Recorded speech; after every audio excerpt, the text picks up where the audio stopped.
I've maintained that the Bitcoin bottom is not in from a probabilistic mathematical standpoint. I did make a video a couple weeks back stating that something in the traditional markets charts, which we're going to go over today, there's S&P behind me, created a situation where it's still not probable that the Bitcoin bottom's in. However, the increases that the bottom's in did increase. Now, the traditional markets, yet again, are at a very critical juncture that we're going to go over that would not only increase, yet again, the chances that the Bitcoin bottom's in, but potentially make it probable that the Bitcoin bottom's in, and it's right at the threshold. Over the next 2 weeks, we're probably going to know if those probabilities are going to change. This is going to be a fun video covering the macro timeframes of both Bitcoin and traditional markets, since Bitcoin follows traditional markets. And let's pair these up together and go get some Bitcoin.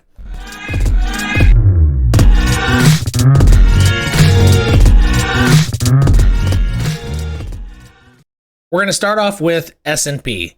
The whole idea behind my thinking that the Bitcoin bottom is probably not in is because this is the median line this is the master origin line, the most important single line in all of S&P 500 index history, because it's the middle line. It's essentially the mean reversion. Coronavirus dump went down to tag it, then recovered. Y2K came down to roughly tag it, then recovered. The housing market flew below it to origin lines, came back up directly to the origin line and hovered on it for 3 years. So it is by far the most important single line. And also Nasdaq has a similar line. This is the wrong one. Yes, it's the bright blue one right there in the middle. And price has still not touched it. So the idea that the indices have not touched their master origin line or the middle line is the main basis that the Bitcoin bottom, I mean, it really shouldn't be in. And the context of Bitcoin being born here is that the index was not far away at any point over these 9 years of history from the middle line here. So at any one point during a correction of the stock market, it was between, the distance from it was here in this vector, right, that I'm moving here. It was that far or closer the entire time. Therefore, the bottoms of Bitcoin were associated with strong dips on the stock market that did not start far away from the middle line. Now it's starting way farther away from the middle line, and it needs to go down much farther to touch it. Therefore, Bitcoin, I mean, it shouldn't be at a bottom. And the exception to that is this. I don't think Bitcoin will go on another crazy, insane run necessarily. I think that's perhaps the fourth most likely situation, going up to about 130K, and we're going to cover that here by the end, so make sure you stay tuned. I mean, it is a possibility. There could be a quick one. It is possible, and that would mean what's getting ready to happen here is you come down to this origin line and bounce one more time and touch the next origin line up, similar to what happened over here. The top line was touched before Y2K. You had a lot of bearish divergence, came down, bounced on an origin line, and made one more pump up. And that could be what's happening. And the monthly chart, the RSI of the both Nasdaq index and S&P index are saying that the RSI, went way down low, but it's separated too far from its EMA. Actually, I'll just show you here behind me. And so it is baked in the charts that one more higher high can be made as this RSI right here comes up to the green to get rejected. That would be a higher high, and it would take multi-months to create that higher high in price, creating bearish divergence, hitting that next origin line, and you would essentially have this green line get rejected by the green zone here. It is in the charts.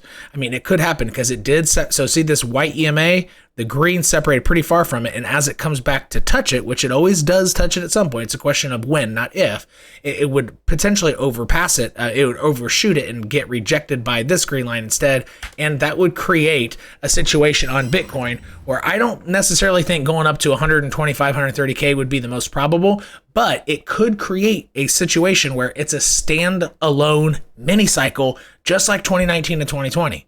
Where Bitcoin went up from 3,200 in 2019 all the way up to 14K.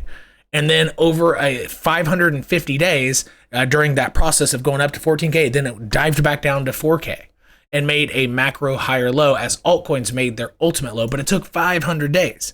And so right now we'd be sitting at about day 80 in that 500-day mini cycle, but we just don't know it if that were the case. And I think that is possible, and that could create something like a triple top. Another thing that I'm going to show you at the end is that it is a possibility that Bitcoin does the race up to 30K, and S&P 500 simply comes up to get rejected by this origin line right here and then goes down. However, there are conditions why if Bitcoin gets to 30K, it might actually be more probable that it keeps going for some type of standalone mini cycle, and I'm going to show you why. So as weird as this sounds, in an if-then statement, if Bitcoin gets all the way up to its next level of 28 to 30K, the stock market is saying at that point, the probabilities that the bottom is in is over 50%. And it would create a situation where the probabilities are saying Bitcoin's going to keep going. Yeah, you could pull back and make a higher low somewhere in the 40s or high 30s or something, but you're probably going to keep going. And I'm going to show you why in this chart. So let's start dissecting this. Now that we got the basis of the context. So what I just started off with is the context of why, although there are multiple signals flashing that the Bitcoin bottom's in, the context of the stock market is different. And I showed you that with the idea that throughout Bitcoin's entire history, the stock market was not far from its middle line the entire time. Bitcoin was born here, and now 13 years later, we're here. And that's at the highest point. It needs to come down to this middle line, all right? So these green lines we're going to start off with are when the quarterly RSI's EMA, the 3-month RSI EMA, crossed below the bullish control zone. Right here and right here, price recovered after that bearish cross, namely because it was able to come down and retest, or it just wasn't far away from the middle line in general and didn't need to correct, although you got that bearish RSI cross on the monthly. Look over here. You had the bearish cross right there, and the distance from the middle line was pretty far. Here, it wasn't that far away from the middle line, but you had a housing crash, and it was essentially the descent was marked by the quarterly RSI on SPX across the 12 EMA of the RSI crossing below the bullish control zone. Right? And in these two, yes, you got recovery. However, there's no housing market crash, no stimulus to stimulate stimulus type, not stimulus as in financial stimulus, but there was no stimulus to cause a big crash because price of the indices didn't need to go that far down to go back to the median where it has permission to keep going up, right? Okay, so now we have that same bearish cross, and we're really far away, the second farthest away from this middle line, second to this, and you just had the cross, right? But it is in the cards that you can make one more higher high. It is possible, all right? But and right now I'm going to show you why it's at that threshold. Okay, so let's dive in. I'm going to throw on all this stuff, and I'm going to go to the 2-day chart. It should allow me to zoom out to see the majority of this. What we have going on here is this. I had actually a team leader, one of my TA support folks, essentially, who looks at charts slightly differently than I am. She catches stuff I'm not looking at. So she let me know that a basic fib retracement from the top to any current bottom, the rallies of a bear market rally interact with that 0.5 line. And it's kind of a threshold of whether or not you're going to recover to all-time highs or not. I had never looked at that. What I always look at is how price interacts with this purple line, which is the daily 89. And you've seen this on my channel. If you're a returning viewer, we're kind of at the threshold of that too. But it's neat that she let me take a look at this, because now we have 3 things in play. Instead of only looking how price interacts with the purple line to get a gauge, we have 3 different things to look at. One is the daily 89, how price interacts. 2, how price interacts with this 50% line on a basic fib bearish retracement. And number 3, how price is in relationship to an origin line. So right here, price got, and so this is going back Y2K. You had your first major bear market rally. It had so it got above the daily 89, and it was still within the limit of typical bear market rallies above the 89 of roughly 4 to 5%. So go from here to here. That's right at that's 5.75%, but roughly 4 to 5%. And it came up to tag both an origin line and the 0.5 line, which was double resistance, and then it came down. So you have essentially 3 times the amount of information in front of you using this strategy as opposed to what I've been going over a lot. Here you only had so from the top to the bottom, the 50 line was way up here. That's why I didn't draw it for this bear market rally. But then again, price went 4.4%. So these numbers here are how high price went above the daily 89. Here it went 5.7%. Here it went 4.4, and it got blocked by an origin line. So you had 2 of 3 things in play that created resistance and allowed you to understand how price is interacting with those 2 pieces of information, and then it came down. All right, you see that? Okay, and that's Y2K, how that happened. Now, when Y2K recovered, take a look. You have the 3 things in play here. You have so this is the recovery of Y2K. It went up from here, right? You have 3 things in play right in this area. You have the origin line, you have the daily 89, and you have the 0.5 fib retracement from the top to the bottom, and that creates this. And from this rally, I went from top to bottom, and that's the 50 line. Does that make sense? So it got rejected from that point. Fib retracement from that point. All right.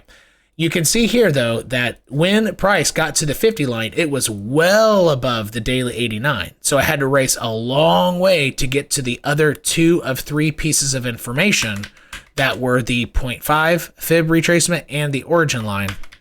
And because it got way above the daily 89, it by default had a little bit more of a chance to stick its landing, and it did. So the anatomy of this was a little bit different than what we're currently facing, because we have different pieces of information in front of us, which we're going to cover here shortly. All right, here again, you had 3 of 3 pieces of information in the housing market crash.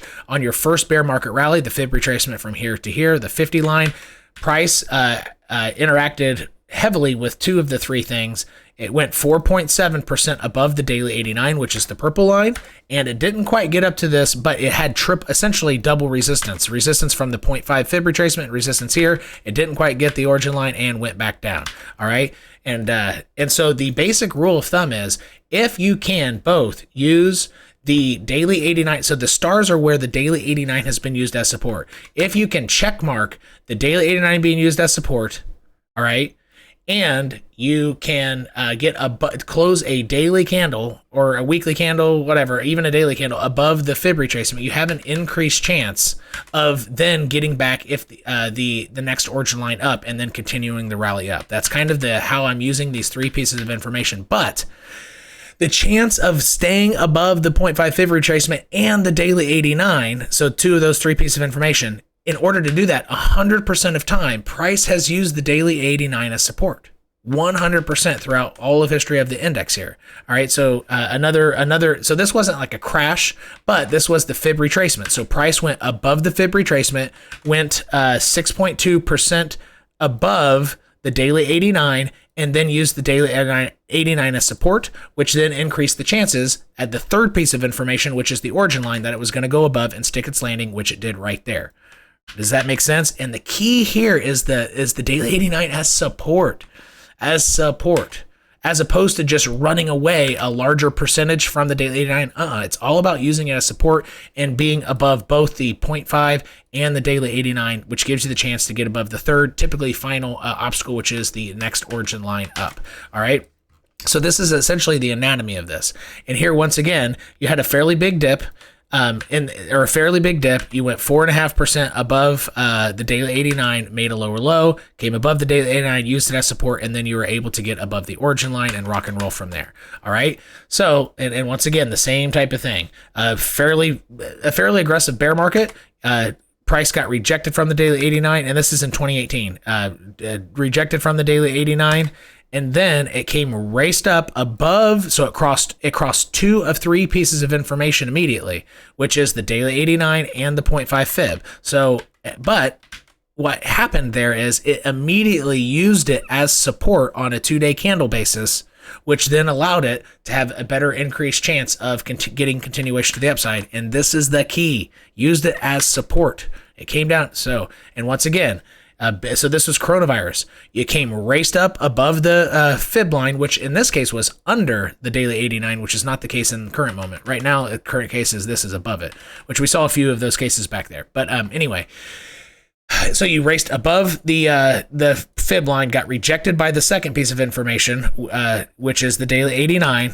All right, and then you came down to use both an origin line and the fib line as support, which is 2 of 3 pieces of information. All right, and then came above, got rejected from the next origin line up, but then used the daily 89 as support, which that locked in, that flipped the probabilities right there, then and there, that the rally was going to continue and the stock market was going to keep going up. Like that moment right here where it used it as support and then ticked up, that automatically increased chance. Like, okay, we're up. It's up from here. Am I making sense? All right, now let's go to current price. So current price, you had a big move down. Price came up to touch the, essentially got rejected by the daily 89, although it did close multiple daily candles. This is the 2-day chart. It closed multiple daily candles above the 50% line, but the 50% line was below the daily 89, so it just reached up to touch the next piece of information, which is the purple line, and got rejected.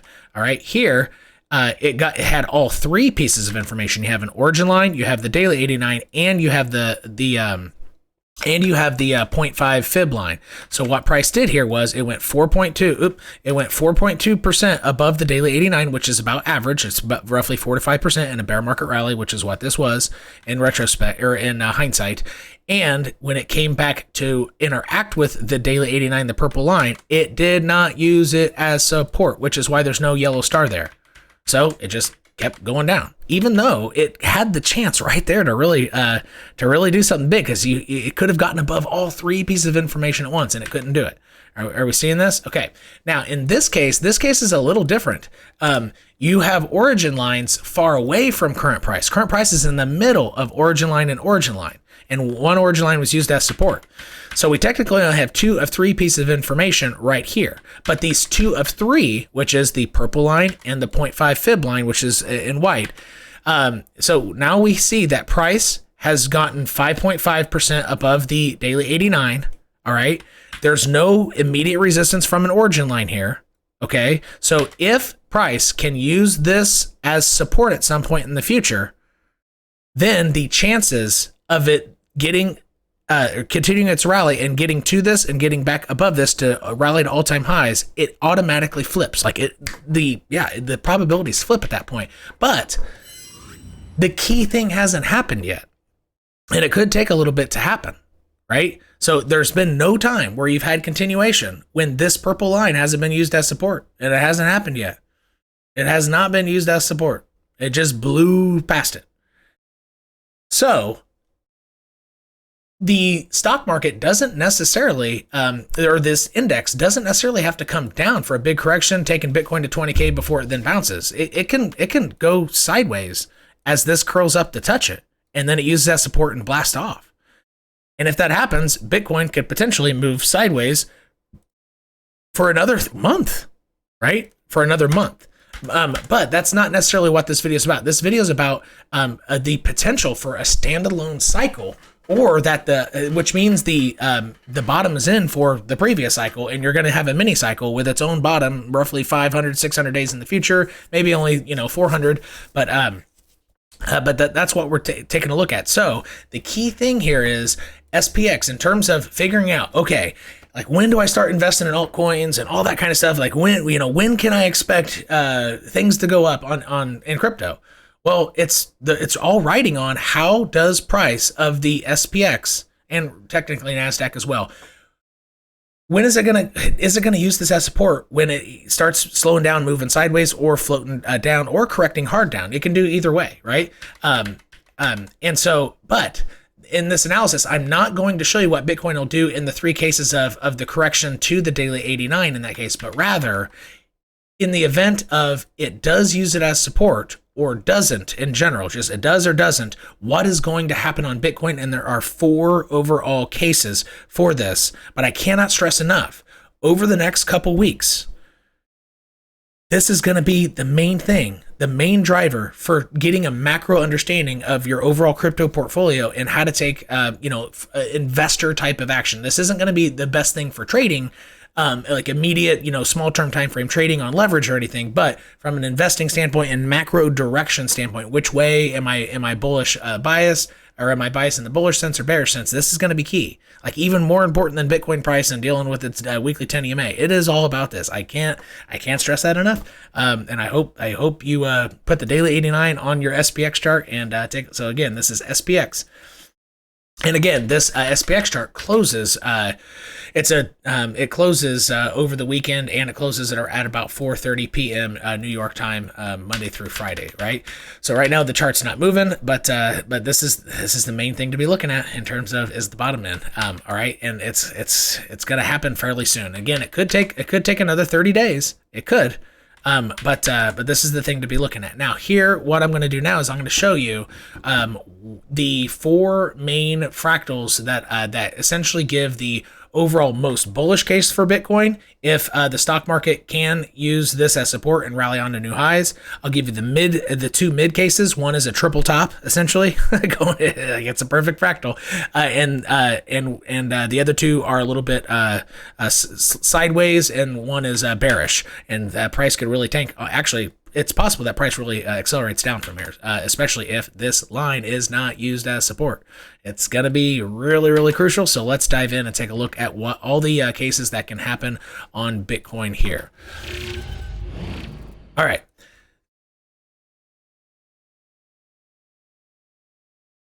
Here we go. Here are the 4 fractals of overall possibilities of whatever happens on Bitcoin, it will be between here and here. Okay, this takes it down to 10K even.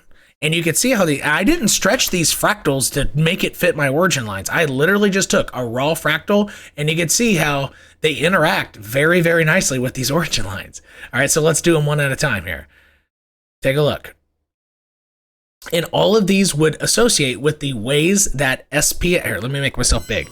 All of these align with the different options that could happen on the SPX chart and how it relates to that daily 89 when it comes back to touch it, and then what happens afterward, whether it does or does not use it as support. All right. So let's do these one at a time.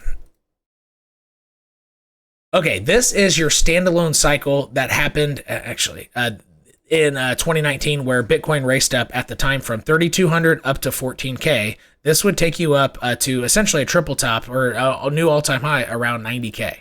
And this fractal is not stretched out just to make my lines happy. Rather, this is a raw fractal, and it happens to interact pretty well. See how it uses this, both the daily, it gets above the daily 89 and uses the origin line as support, which are 2 of the 3 pieces of same information from the stock market. This would essentially be the idea that the stock market squeezes out a new all-time high as the monthly RSI gets rejected from that green zone, as I showed you near the beginning of this video. So if that's what happens, this is honestly one of my favorite cases here. I think this might be the second most probable.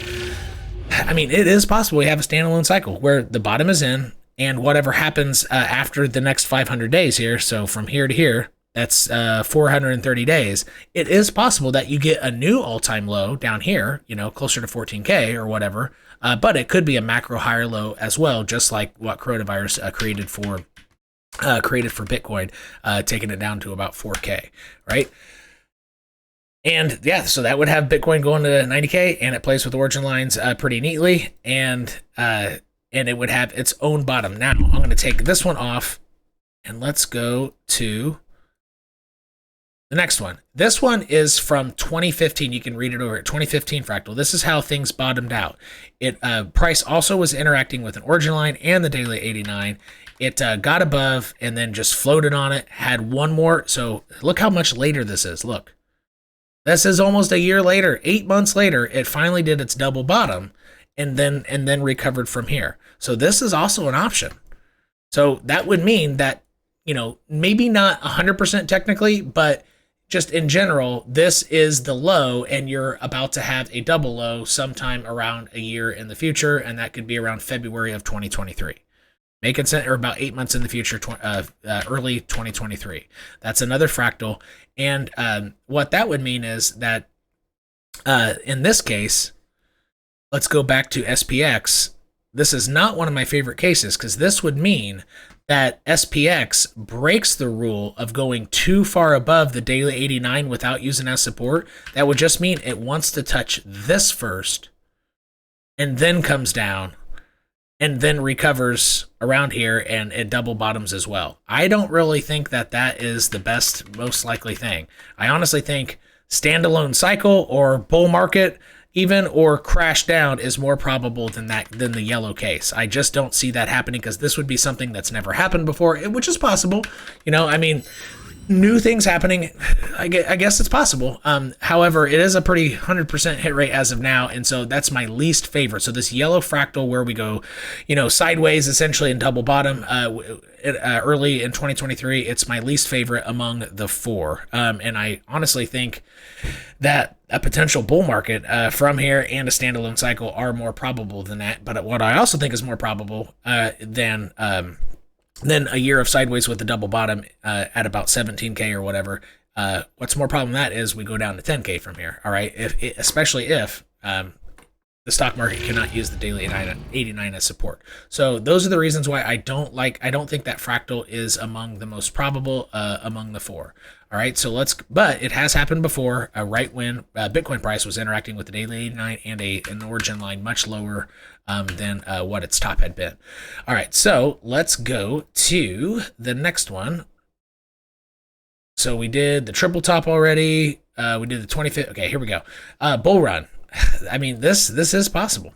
And so what was the master origin line on Bitcoin is very, very, very likely going to be used as resistance the rest of Bitcoin's life. It was the previous support of all Bitcoin history for 12 years, and now that it's below it, it's going to use it as resistance. But that's not bad because that means by 2023, if the bull market really is beginning from this point, I mean, you're gonna hit about 150K, potentially as high as 200K.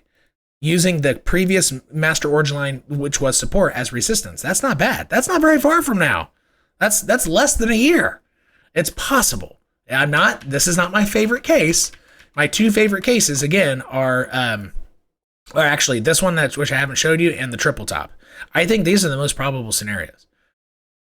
And they're very different. So this is why I feel this video is important, because the stock market and Bitcoin are at a huge juncture right now. It's got to make up its mind. One of these two have to happen, and it's got to pick up its mind, right? Actually, one of these two, I said that wrong. It doesn't have to be one of those two, but something has to happen soon. It's at a critical juncture. Now let's take a look at the more bearish case. And this is what's going to happen, most likely, if the SPX comes back down. It will hit the daily 89 at some point. But this is what's going to roughly happen if SPX cannot use it as support. Bitcoin is going to be driven down by the daily 89, lower, lower, lower, and it might go. It could capitulate as the daily 89 crosses this line. So technically, what might happen is more like this, because the daily 89 crossing this origin line here is what created this big down move in Bitcoin in the past. But if the stock market so this fractal, I might need to move it like this. It could be this is what's getting ready to happen, and it goes down to 10, 11K real fast. So keep that in mind. This red fractal has two possibilities. Either you start in the middle and go straight down because the daily 89 is getting ready to cross this origin line. It could happen. Or the stock market and Bitcoin go sideways for another, this would be super boring stuff, but over 100 days, 140 days. As the daily 89 just, price interacts with it, and once the daily 89 crosses this origin line right here, this origin line, then it tanks, okay? So there are technically 5 fractals here, so keep that in mind. Put a grain of salt on that. It could be 130 days out in the future, or it could be more immediately when SPX interacts with that. So The reason why this video is important is because we're at a critical juncture, both on Bitcoin with the daily 89 getting ready to cross an origin line, which has gotten capitulation twice in the past, right? In addition to the stock market indices being at a critical juncture, they're pretty stretched far above their daily 89, which is the bear market rally. It needs to touch it because it's always touched it. It's going to touch it soon over the next 2 weeks. What happens at that point?